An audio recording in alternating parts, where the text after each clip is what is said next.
शिकायचं आहे समुद्राच्या तळाशी काय असतं. What is there under the sea. The sea is very deep. There are many plants and animals in the sea. Some of them are very small. We cannot see them with our eyes. म्हणजे समुद्र हा खूप खोल असतो, very deep.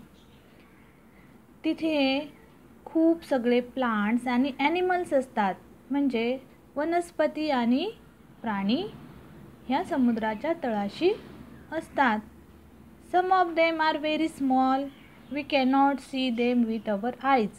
काही तर असे असतात की ते खूप छोटे असतात, व्हेरी व्हेरी स्मॉल, आणि आपण आपल्या डोळ्यांनी त्यांना पाहू शकत नाही, जसे की तुम्ही या व्हिडिओमध्ये पाहत आहात.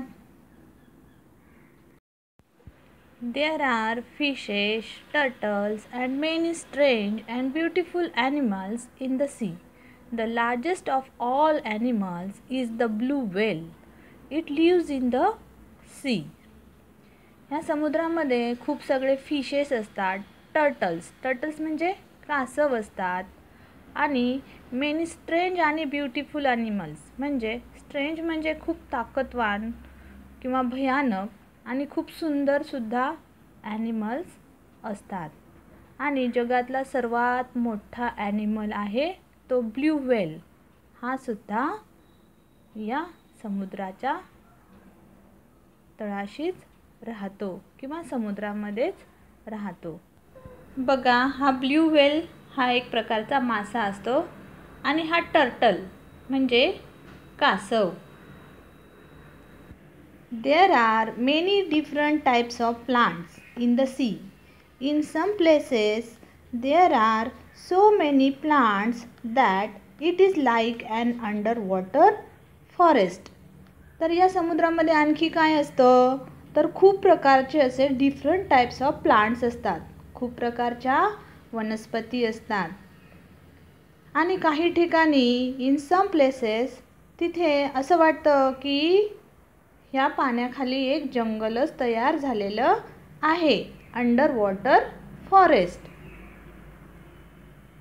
A very big sea is called an ocean.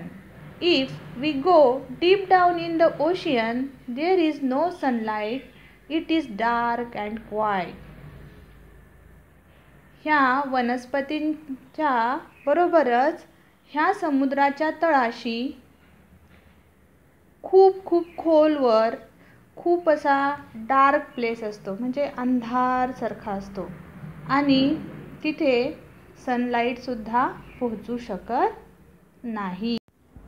A very big sea is called an ocean. म्हणजे खूप मोठ्या अशा समुद्राला मराठीमध्ये महासागर असे आपण म्हणतो. अजून काय असतं बरं ओशियनच्या बॉटमला? The bottom of the ocean is known as ocean floor. The ocean floor is not flat.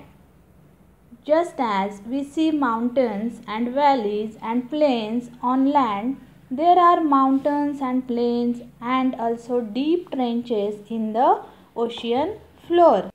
मुलांनो, तुम्हाला माहीत आहे का, हे ओशियनचे फ्लोअर म्हणजे ओशियनच्या खाली जी जमीन असते ती फ्लॅट नसते, सपाट अशी नसते.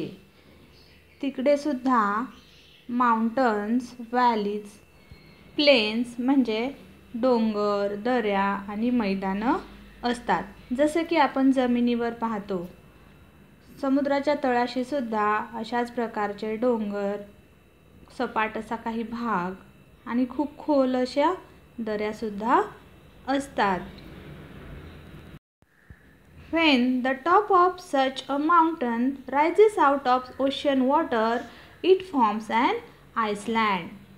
जसं की ओशियनच्या बाहेर जे माउंटन्स आलेले असतात त्यापासून आयलंड्स बनलेले आहेत.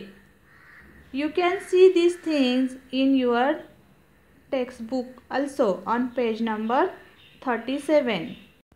जसं की तुम्ही ह्या व्हिडिओमध्ये सुद्धा पाहू शकताय की समुद्रातून हे वरती आलेले जे डोंगर आहेत त्यापासून आयलंड्स तयार झालेले आहेत.